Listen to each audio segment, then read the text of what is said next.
భక్తులందరికీ నమస్కారం అండి. దేవి అనుగ్రహం ఛానల్కి స్వాగతం. దుర్గమ్మ ఆశీస్సులు అందరిపై ఉండాలి అని చెప్పి మనస్ఫూర్తిగా కోరుకుంటూ ఈరోజు దుర్గమ్మ అందించేటువంటి సందేశం ఏంటి అంటే, బిడ్డ, ఇక్కడ ఉన్నటువంటి ఈ లేఖను తీసి ఒక్కసారి చూడమ్మా. నిన్ను ఎవరైతే బాధకు గురి చేశారో వారి ఆటలను నేను ఏ విధంగా కట్టించబోతున్నానో తెలుసుకో.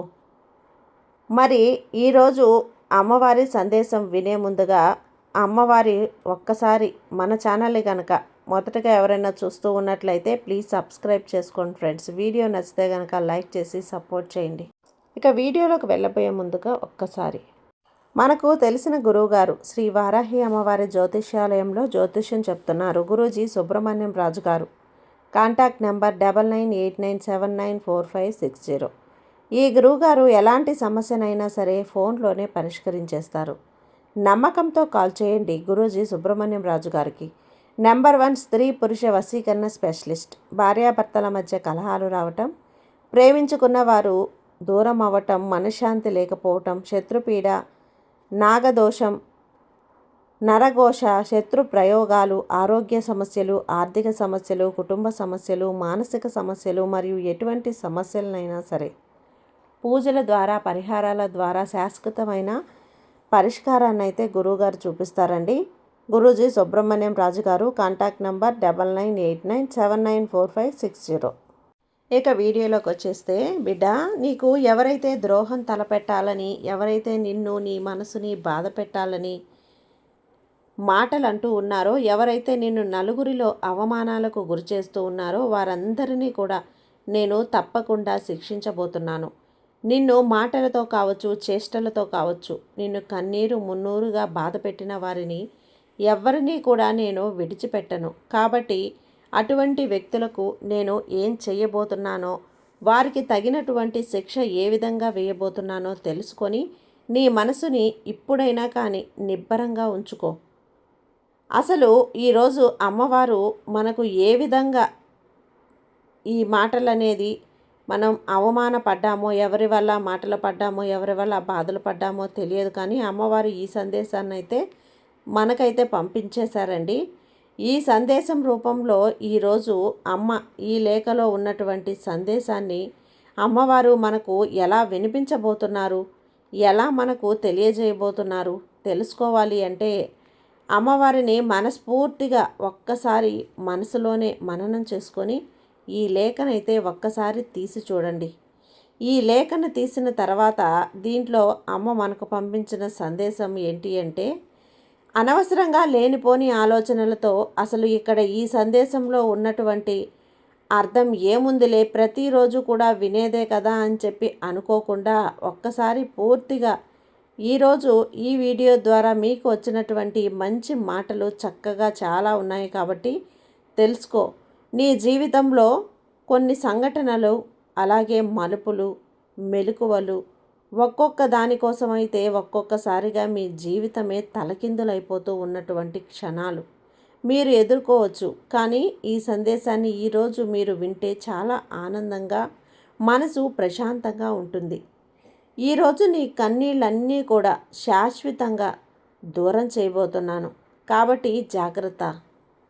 ఎవరు నిన్ను బాధ పెట్టారో, ఎవరు నిన్ను అవమానాలకు గురి చేశారో వారి పేర్లు ఒక్కసారి తలుచుకో. ఈ క్షణమే నిర్లక్ష్యం చేయొద్దు. ఎందుకంటే ఈరోజు నీకు తెలియనటువంటి ఎన్నో రహస్యాలను అలాగే చెప్పబోతున్నాను. కాబట్టి నువ్వు ఏమాత్రం కూడా అస్సలు అశ్రద్ధ చేయకుండా, నిర్లక్ష్యం చేయకుండా ఈరోజు నీ కంటపడిన వెంటనే ఈ లేఖను తీసి ఒక్కసారి తెరచి చూడు. నీ దుర్గమ్మ నీ కోసం నేను తీసుకొచ్చినటువంటి సందేశంగా భావించు బిడ్డ. ఈరోజు చివరి వరకు వింటేనే నీకు ప్రతి ఒక్కటి కూడా అర్థమవుతుంది. చూడు బిడ్డ, ఇప్పుడు నీకు కొంచెం కంగారుగా, అలాగే కాస్త భయంగా అనిపిస్తూ ఉంది కదా. అయితే అవన్నీ కూడా నీకు పూర్తిగా భయాలు, ఆందోళనలు అలాగే దూరం చేసేస్తానమ్మా. దుర్గమ్మ అసలు నన్ను ఎవరు మోసం చేయబోతున్నారు తల్లి, నన్ను ఎవరు నాకు కీడు తలబెట్టబోతున్నారు నీకు బాగా తెలుసు కదా. వారు నాకు నష్టం చేశారో ఎవరు, ఎవరు నాకు నా మనసును గాయపరిచారో అవన్నీ కూడా నీకు బాగా తెలుసు. నేను ఏదైనా కానీ ఒక వస్తువునో బంధువునో నాది అనుకున్నప్పుడు కాసేపటికి అది నా నుండి దూరం అయిపోతుంది. అలాంటప్పుడు నా మీద అసలు ఎవరికైనా కానీ ప్రేమ ఉందా, పగుందా, లేదంటే ఎందుకు, ఏ ఉద్దేశంతో నాతో దగ్గరవుతూ ఉన్నారు, ఏ ఉద్దేశంతో నాతో మాట్లాడుతూ ఉన్నారు అనేది అర్థం చేసుకోలేక అయోమయ స్థితిలో నువ్వు ఆపదలో పడిపోతూ ఉన్నావు.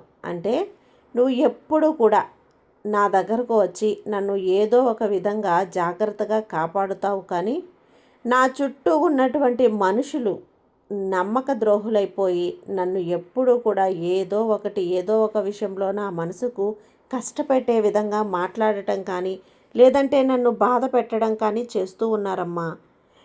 మరి వారి గురించి నేను ఎలా తెలుసుకోవాలి, ఎలా వారి నుండి నేను బయటపడాలి అని చెప్పేసి ఎప్పుడు కూడా నన్ను నువ్వు అడుగుతూ ఉంటావు కదా, దీనంగా బాధపడుతూ ఆలోచిస్తూ ఉంటావు. అలాంటి వారి శత్రువుల మధ్య నుండి నిన్ను ఎలా ఈరోజు ఎలా బయటపడేస్తానో, ఎలా వారికి బుద్ధి చెప్తానో తెలుసుకో. నీకు మోసం చేయటం తెలియదు, ఒకరి దగ్గర చెయ్యి చాపటం తెలియదు, అలాగే ఒకరిని బాధ పెట్టడం అంతకన్నా తెలియదు.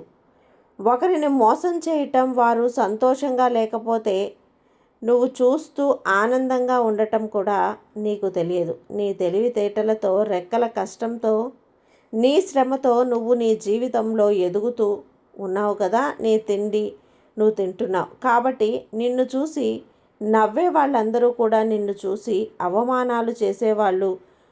అలాగే నువ్వు బాగుంటే నీ దగ్గర ఉన్న దాంట్లోనే నువ్వు తృప్తి పడుతూ ఉన్నావు కాబట్టి నీ సంపాదనతో, నీ కష్టార్జితంతో, ఒక్క రూపాయితో నువ్వు సంతోషంగా ఉంటున్నావు కాబట్టి నీ చుట్టూ ఉన్న వారికి, ఇతరులకు నీ మీద కాస్త ఈర్ష్య, ద్వేషాలు ఇవన్నీ కూడా మొదలయ్యాయి బిడ్డ. కాబట్టి అటువంటి వ్యక్తుల గురించి నువ్వు పట్టించుకోని అవసరం లేదు. ఏ వ్యక్తి అయితే ఎదుగుతున్నాడో, ఏ వ్యక్తి అయితే నలుగురిలోనూ మంచి పేరు ప్రతిష్టలు గుర్తిస్తున్నాడో, ఏ వ్యక్తి అయితే నీకు చీకు చింత లేకుండా సంతోషంగా వారి కుటుంబంతో ఆనందంగా గడుపుతున్నాడో అటువంటి వ్యక్తులను చూసి ఈ లోకం ఎప్పుడూ కూడా ఈర్ష్య దేశాలతో రగిలిపోతూ ఉండటం సహజమే తల్లి. కాబట్టి నువ్వు ఎప్పుడూ కూడా ఎవరికి కూడా హాని అనేది తలపెట్టరాదు, ఎవరికి కూడా కీడు కోరుకోకు. అందరూ కూడా బాగుండాలి, అందులో నేను ఉండాలి అని చెప్పి నువ్వు అడిగావు. అయితే ఈరోజు నీ గురించి అంటే అనవసరంగా నువ్వు చెడిపోతే బాగున్ను, లేదంటే నువ్వు చేసేటువంటి పనులు విఫలమైపోతే బాగున్ను అని చెప్పి ఆలోచించి ఎదురు చూసేవాళ్లే నీ చుట్టూ ఎక్కువగా ఉన్నారు. కాబట్టి అటువంటి వ్యక్తుల గురించి నువ్వు ఆలోచించడం, అటువంటి వ్యక్తుల గురించి నువ్వు బాధపడటం, వారు నిన్ను ఏమీ చేయలేరు తల్లి. చూడు, నిన్ను చిన్నాభిన్నం చేయాలని చెప్పి వాళ్ళు ఎంత ప్రయత్నించినా సరే ఒక టార్గెట్ అనేది పెట్టుకున్నారు. నీ పనులకు ఆటంకాలు ఏర్పడేలా చేస్తున్నారు. నీ ఎదుగుదలను ఆపాలని ప్రయత్నిస్తున్నారు. మరెందుకు దుర్గమ్మ వారు అలా చేస్తున్నారు? నేను ఎవరిని కూడా ఏమీ చేయలేదు కదా, ఎవరిని ఏమీ అనలేదు కూడా అనే అనుమానం కనుక నీకు వచ్చింది అంటే బిడ్డ, దీని వెనుక ఒక కారణం కూడా ఉంది. అదేవిధంగా ఆ వ్యక్తులు కూడా ఎవరెవరు అనేది నేను చెప్తాను, తెలుసుకో. ఎదురుగా ఉన్నటువంటి ఇక్కడ ఈ దుర్గమ్మను ఒక్కసారి నువ్వు తదేకంగా నీ కళ్ళు మూసుకొని మరి అలా చూస్తూ నా నామస్మరణ చేస్తూ ఉండు. తప్పకుండా నీకు ఆ వ్యక్తులు ఎవరు అనేది కూడా తప్పకుండా నీకు తెలియపరుస్తాను, నీకు కనబడేలా చేస్తాను. నీ మనసులో ఆలోచనలు కూడా మొదలవుతూ ఉన్నాయి. అంటే నువ్వు చేస్తున్నటువంటి పనిలో ఎవరైతే నీకు అదే పనిగా ఆటంకాలు సృష్టిస్తూ ఉన్నారో వారి రూపురేఖలన్నీ కూడా కాసేపు కళ్ళు మూసుకొని ఆలోచిస్తే నీకు తప్పకుండా వారు ఎవరు అనేది అవగతమవుతుంది. ఈ దుర్గమ్మ మీద భారం వేస్తే తప్పకుండా ఈరోజు నువ్వు నీ సందేశాన్ని విన్నావు కాబట్టి నీకు వారి గురించి అంతా కూడా అర్థమైపోయింది. వాళ్ళు ఎవరనేది కూడా నీకు తెలిసింది. వాళ్ళు నీతోనే ఉన్నారు, నీ చుట్టూ ఉన్నారు, నీ చుట్టూ తిరుగుతున్నారు, నీ ముందే ఉన్నారు, నీ ప్రతి పనిలో కూడా నీ వెంటే ఉంటున్నారు. ప్రతిదీ నీ గురించి తెలుసుకుంటున్నారు, గమనిస్తున్నారు. అది మంచా చెడు కానీ నష్టం కానీ ఇలా ప్రతి ఒక్కటి కూడా నీ నుండి వాళ్ళు గమనిస్తూ ఉన్నారు. కానీ నువ్వు మాత్రం వారికి ఏ విషయాలు కూడా చెప్పడం లేదు. వాళ్ళంతటా వాళ్ళే అన్నీ కూడా నీ గురించి తెలుసుకుంటున్నారు. అలాగే నీతో చనువును ఏర్పరచుకుంటున్నారు. నువ్వు పనిచేసే చోట కావచ్చు, నీ ఇరుగు పొరుగు బంధువులలో కావచ్చు, నీ కుటుంబంలో కావచ్చు, అలా నిన్ను గమనిస్తూ ఉన్నారు. అలాగే మీ ఇద్దరి మధ్య చనువు కూడా ఎక్కువగా ఏర్పడి ఉంది. ఈ చనువు వల్ల ఏమవుతుంది అంటే వారి మనసులో ఉన్నటువంటి ఏ ఆలోచన అయినా సరే వస్తే వారు ఎందుకు ఇలా భయపడుతున్నారు చెప్పు? నువ్వున్నావు, నీ సలహా తీసుకోవచ్చు అని చెప్పి నిన్ను పతనం చెయ్యాలి అని చెప్పి, నిన్ను మానసికంగా కృంగదీసేయాలి అని చెప్పి ఎన్నో రకాల ఆలోచనలు ప్రయత్నాలు చేస్తూ ఉన్నారు. ఎంతసేపటికి నువ్వు బాధపడుతూ విలవిల్లాడిపోతూ నిద్రాహారాలు మానేస్తే కుమిలిపోతూ ఉంటే ఒంటరిగా ఉంటే చూస్తూ హాయిగా నవ్వుకోవాలి అని చెప్పి ఎదురు చూస్తూ ఉన్నారు. మరి అటువంటి వ్యక్తులకు నువ్వు స్థానం ఇస్తావా? అటువంటి వ్యక్తులకు నువ్వు ఒక మంచి అయితే నువ్వు చేస్తూ బాధపడుతూ వారికి కనిపిస్తావా? చూడు, ఇవన్నీ కూడా మానుకొని ఆలోచనలన్నీ కూడా నువ్వు మానేసుకో బిడ్డ. వారి ముందు నువ్వు ఎప్పుడూ కూడా కృంగిపోకుండా నిరాశకు లోనవ్వకుండా ప్రతి ఒక్కటి కూడా భగవంతుడు ఉన్నాడు అని చెప్పేసి మనస వాచ కర్మన అన్నీ కూడా నాకంతా కూడా మంచిగా జరుగుతుంది, ఈరోజు జరగకపోతే ఏమైంది, 4 రోజుల ఆలస్యమైనా నాకు అన్నీ కూడా ఈ దుర్గమ్మ చూసుకుంటుంది అనేటువంటి ధైర్యంతో నమ్మకంతో నీ పనిని నువ్వు చేసుకుంటూ వెళ్ళు. అలాగే నిన్ను ఎవరైతే నీ చుట్టూ ఉన్నారో ఆ వ్యక్తులు అంటే చెప్పాను కదా, ఎవరైతే నీ నాశనాన్ని కోసం ఎదురు చూస్తూ ఉన్నటువంటి వ్యక్తులు, అరే మేము ఎన్నిసార్లు చేసినా ఎంతగా వాళ్ళను ఇబ్బంది పెట్టాలని చూస్తున్నా కూడా వీళ్ళేంటి ఇంత సంతోషంగా కనిపిస్తున్నారు, వీళ్ళేంటి ఇంత ఆనందంగా ఉంటున్నారు అని చెప్పేసి ఎదుట వ్యక్తులకి కనిపించేలాగా నీ ప్రవర్తన అనేది ఉండాలి అంటే నువ్వు చేయవలసినటువంటి పనులేంటో తెలుసా బిడ్డ? నువ్వు సంతోషంగా ఉండటం. వారిని నువ్వు ఏమీ బాధ పెట్టనవసరం లేదు. నువ్వు చేయవలసిందల్లా కూడా వారి వైపు చూస్తూ చిరునవ్వుతో పలకరించు చాలు. నీ చక్కని చిరునవ్వును ఒక్కసారి వారికి కనిపించేలాగా చెయ్యి, అంతే. వాళ్ళ ముఖం మీద ఉన్నటువంటి చిరునవ్వంతా కూడా తొలగిపోతుంది బిడ్డ. నీకు ఏమాత్రం కూడా శాశ్వతమైన చిరునవ్వు మిగులుతుంది. ఎన్ని కష్టాలు నష్టాలు అనేవి నీకు అవన్నీ కూడా తొలగించేస్తాను.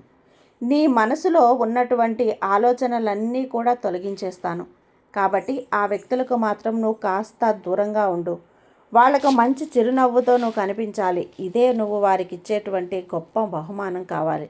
అలాగే వారికి గొప్ప గుణపాఠం కూడా కావాలి. ఆ తర్వాత వారంతట వారే వచ్చి నీ నుండి ఒక్కొక్కరిగా దూరం అవుతూ వస్తారు. అప్పుడు నీకు తెలిసిపోతుంది ఎవరు ఏంటి అనేది. అలాగే నువ్వు కష్టంలో ఉన్నట్లుగానే వారితో ప్రవర్తించు.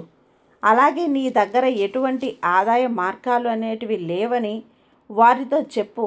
ఒకవేళ నువ్వు చేస్తున్నటువంటి పని కానీ నీ యొక్క ఆదాయ మార్గాలు కానీ వారితో వెల్లడిస్తే మాత్రం నిన్ను అలాగే నువ్వు చేస్తున్నటువంటి పనిని పతనం చేయాలని చెప్పి చూస్తూ ఉంటారు, నీ చుట్టూ ఉంటారు. కాబట్టి అటువంటి వ్యక్తులకు ఎప్పుడూ కూడా నీ గురించి నువ్వు చేస్తున్నటువంటి పని గురించి చెప్పుకోవద్దమ్మా. నీతో మంచిగానే ఉంటూ నిన్ను మోసం చేయాలని చూస్తూ ఉన్నారు.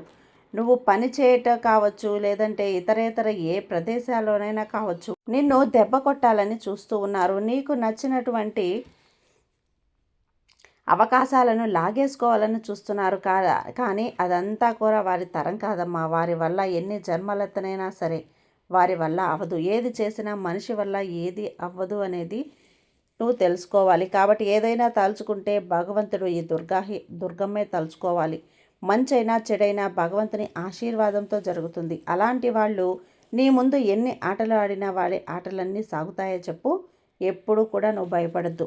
నిస్వార్థమైనటువంటి మనసుతో నీ పనిని నువ్వు ఏకాగ్రతతో చేసుకుంటూ వెళ్ళు. ఎవరైతే నిన్ను వెనక్కి లాగాలని చెప్పి నీకు ఆపదను కీడును తలపెట్టాలని, లేదంటే నీ పనిని వారి పనిగా చేసి చూపించాలని చెప్పి చూస్తూ ఉన్నారో అటువంటి వారి ఆటలన్నీ కూడా నేను కట్టి పెడతాను. కల్మషం లేనటువంటి నీ మనసు అంటే నాకు చాలా ఇష్టం. కాబట్టి నీకు ఏ పనిలోనైనా సరే నేను అవాంతరాలు రాకుండా చూసుకుంటానమ్మా. నిన్ను జాగ్రత్తగా నడిపిస్తాను. ఎవరి పప్పులు కూడా ఇక్కడ ఉడకనివ్వనమ్మా. అందరి ఆటలు కట్టేస్తాను. ఎన్ని సమస్యలు వచ్చినా సరే నిన్ను ముందుకి నడిపిస్తూ ఉంటానమ్మా. ఎవరైనా కానీ నిన్ను ఏమి చేయలేరు బిడ్డ. ధైర్యంగా ఉండు తల్లి. కొండంత అండగా ఈ దుర్గమ్మ నీకుండగా నీకు ఎందుకు చెప్పు భయం. సర్వేజన సుఖినో భవంతు. జై దుర్గమ్మ.